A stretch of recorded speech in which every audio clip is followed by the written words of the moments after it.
Hey guys, so I just wanted to teach you guys how to make a dubia setup.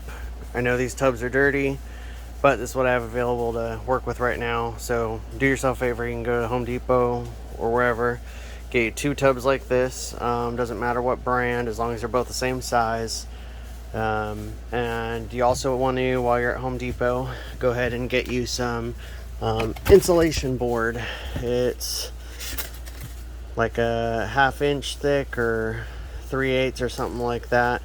And what you want to do is cut it so that the insulation board fits all the way around on each side. Okay, one on the bottom, one on the side. And then what you want to do is you can either go to Walmart or Target or whatever and get you a heating pad that you would normally get for like your back, or if you want, you can go ahead and use an extra heat mat that you have, but just make sure this is on a thermostat. With the heating pads from like Walmart or Target that are for like your back, you don't really have to worry about a thermostat, or at least I don't. Definitely recommend that you know what you're doing as far as that. I'm not trying to set anybody's house on fire. But anyways, so you'll get these two tubs, and we will get the foam and we'll do it around each side. And then there will be one right here and one right here, but I don't have one on me right now to do it. Then you will take your either Walmart heating pad or your Reptile heating pad with a thermostat, and you'll place it right there on the styrofoam on the bottom. You'll run your cords out the side. You'll have your thermostat taped to this, and then you'll run out all your cords. And then what you'll do next is go ahead and take your second tub, which is also the same size tub, and then go ahead and stack them. And actually these two tubs don't fit because they're both the same size. So you would go ahead and stack them, and now that they're sitting inside of each other, actually this might be the same size. I'm going to pause and set it down for a sec. So now that they're sitting inside and they have the styrofoam in between here and there, you'll kind of have to push it down pretty good to get it to sit, and you might have to cut the shapes a little bit to get it just right. The reason why you're doing that is you're insulating this top tub so that way you can keep it warm, either in winter or just keep it kind of the same temperature the whole year. Next, what you're going to do is you're going to take egg crate. I've heard of people going around to stores to try and get it. I honestly just ordered it from Uline and got it in bulk, and just figured, I was like, well, I'm going to use this for the next while, so may as well. So you go ahead and get your egg crate, and with your egg crate, if you have some extra boxes around the house, as you can see, this has been in my roach bins already. You can see the little stuff on it. But you're going to go ahead and stick one egg crate in, stick a cut of a cardboard board, and that way whenever you stick your next egg crate in, because obviously they stack together, you're going to go ahead and stack your next one, and that way they kind of stay separated, so that way the roaches don't get squished. And then you're just going to repeat this pattern until you fill the tub with egg crate. So now imagine we have the tub full of egg crate. I usually go 3/4 of the tub and leave this portion right here open for food. I usually throw down carrots for the most part.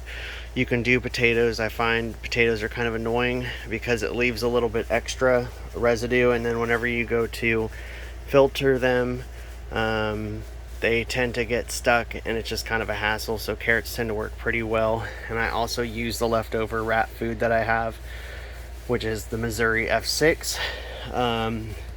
Anyway, so then the next thing would be to add your dubia. One thing that you need to pay attention to is dubia are social roaches.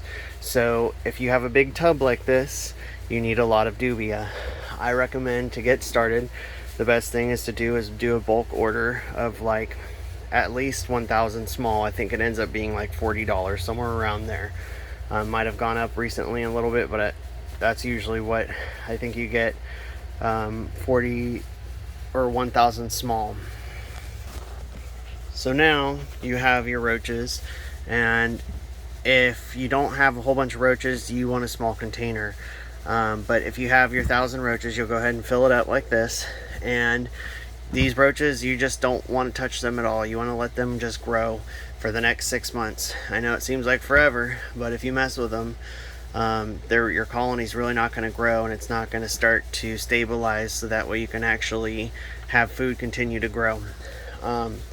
Another thing you can do to boost your colony is get yourself male and females, and the ratio should be 4 females to 1 male, or some people do it 5 females to 1 male, but you always want to have more females than males, and that's how they breed. So whenever they're breeding, you'll notice sometimes that there's a little egg sac that comes out of their bottom, and that's the babies, and they're regulating their temperature. And you just don't want to mess with them, because if they drop the egg sac, that means they aborted it. But anyway, so here what I will do now is show you guys how to tell males from females. Alright, so I went ahead and grabbed some roaches for y'all. Just grabbed a small amount. So what we're going to do now is go ahead and sex them. Whenever they're adults, it's the easiest way to tell. I'm guessing y'all can tell right here is a male. You can see his wings, although they don't fly, so you don't have to worry about that. And then females, you can kind of see how they look. They look a little bit different. The one thing with females is at the bottom of their butts. Let's see if I can get a good picture. Let's see. So there you go. At the bottom of her butt right there, she has a wide segment, and that will show you that she's a female. For example, let's try another one. So this guy, if you see the segments, they all kind of seem the same. Each little segment is like, there's 1, 2, 3, 4, 5 of them, and they're all kind of spaced close together or the same distance. So this guy right here is actually gonna be a male. You can do this all the way down to super small. So for example, here's a really small guy. Let's see. Come on, camera. Well, I don't know if I'm gonna be able to focus enough in on this guy, and his glare is just not the greatest. So that is actually a male too. I know it's kind of hard to see. So here again, this one, let me see. If you notice, this last segment is bigger than the others, so this will be a female. So yeah, you just want to make sure that you have your female to male ratio correct, especially when they get older. Here's a good example. I pulled one out. If your male to female ratio isn't correct, you can see this male's wings are beat up, and that's from the males fighting and competing for females, and they end up getting their wings beat up. So after you get your roaches, you want to go ahead and throw them in the tub and let them crawl in the egg crate. As you can see, here's a full-grown colony right now. There's just tons of them. So as you can tell, I feed mine carrots, and there's a super worm got in there because I have my super worms above it. But anyways, if you guys have any questions, feel free to hit me up. I'll try and do my best to answer questions when I'm not working. But yeah, oh, and then as far as the lid goes, you don't have to have a lid. They can get out if that you leave like a way for them to climb up, but for the most part they won't be able to get out. What I've usually do is I have the correct lid for the tubs. I usually do this, like cut out a big section of it, almost half of it, and put like mesh netting for like a window, and then I super glued it on, as you can see. And then I don't close the lid down all the way because the humidity will get too bad and not work proper. Like if it gets too wet in there, you end up getting gnats. So a lot of times I leave like that much of my tub open, trying to think what else I can tell y'all. So I do that. I don't do water crystals. I did in the beginning, but as you go on, you will find out that it is really just a pain in the butt, and they tend to create moisture and give you gnats and different issues. So whenever you're feeding as well, you don't want to overfeed. So there's a ton of roaches in there, probably, I don't even know how many is in there. But that food will be gone in like 2 to 3 days max.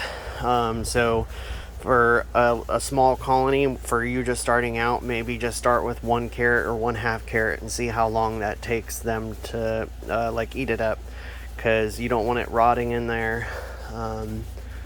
Anyways, yeah, I think that's about all I have to say about the roach bins. It's actually really easy to do.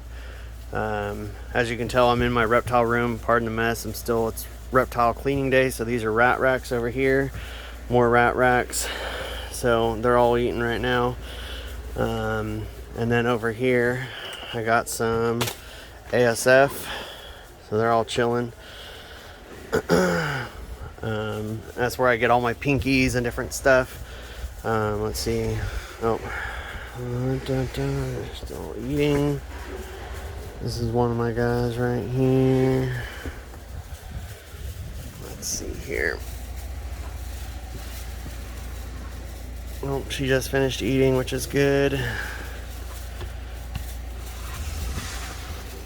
My boy Monty, actually he's getting ready to shed. I need to take that ASF out. This snake right here, she is feisty, as you can tell. But yeah, and then I have more snakes here, and gotta have a fly trap in a reptile room. And I also have it air conditioned, so that way it kind of stays the same temperature. As I was saying, like the heat pads for these tubs, I just keep them on medium or high. In summer I drop it down to medium, on winter I turn it up to high. But that insulation on the sides, as you can see, the insulation right there totally helps keep it stabilized year round. Alright guys, well, that is all for me, and y'all have a good one.